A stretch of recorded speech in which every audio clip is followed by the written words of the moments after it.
कि उनके ससुराल वाले भी उन्हें अच्छी तरह से रखेंगे, पर निराश होते हैं, है ना बड़ी? मानो देवा का घर बन गया हो।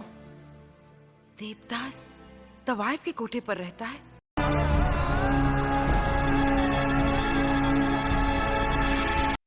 कहानी शुरू होती है एक गांव से। नाम था तालसन। वहीं एक बड़ा सा घर था जहां रहता था एक अमीर जमींदार का बेटा देवदास। और उसी गांव की गलियों में पायल की तरह छनकती थी, कोई पर्दा नहीं। देव और पारो की पहली मुलाकात किसी कहानी जैसी नहीं थी, लेकिन उस पल में कहानी की नींव रख दी। वो साथ खेलते, लड़ते, झगड़ते और फिर मान जाते। और एक दिन एक दूसरे की आंखों में वो भरोसा था जो वक्त के साथ मोहब्बत में बदल गया। मगर क्या उन्हें ये एहसास हुआ? नहीं। उस वक्त अकेले रह जाना। यहीं से शुरू हुआ इंतजार। पारो हर शाम उस डगर को निहारती जिस पर चलकर उसका देव लौटने वाला था। और देव, वो तो कोलकाता में किताबों और सभ्यता की दुनिया में खो गया। अजनबी सी दूरी थी, मानो शहर की हवा ने उसकी सोच में जहर भर दिया हो। देव के परिवार, खासकर उनकी सौतेली माँ ने पारो को ठुकराया। उन्होंने कहा उसकी जात नीची है, हमसे मेल नहीं खाती।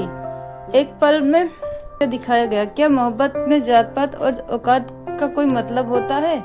देव खुद भी उलझ गया। वो पारो से प्यार करता था, लेकिन परिवार के सामने खड़े होना ये ताकत उसमें नहीं थी। उसने पारो को मना कर दिया, नजरों से नहीं, खामोशी से। और यही खामोशी पारो के लिए सबसे बड़ा धोखा बन गई। प्यार की राह में सबसे बड़ा कांटा है समाज। वो समाज जो हर बात में हस्तक्षेप करता है।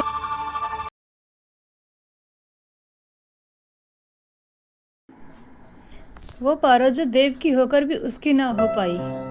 प्यार सिर्फ मिल जाने का नाम नहीं, कभी कभी वो दर्द में बिछड़ जाने से भी ज्यादा खुद से लड़ बैठा। प्यार में हारने के बाद कोई जिंदगी से हार जाते हैं, लेकिन देवदास, उसने तो खुद ही बगावत कर ली।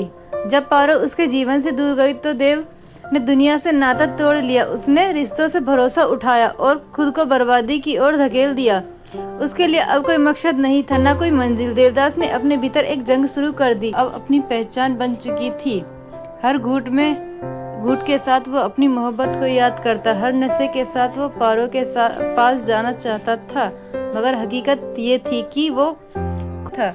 और पारो, जब उसे खबर मिली कि देव आया है तो वो पागलों की तरह दौड़ पड़ी, लेकिन देर हो चुकी थी। देवदास उसकी चौखट पर दम तोड़ चुका था, जहाँ से उसने मोहब्बत की शुरुआत की थी। क्या सच्चा प्यार मरकर भी जिंदा रह सकता है, या ठीक है, अगर मेरी सेवा करने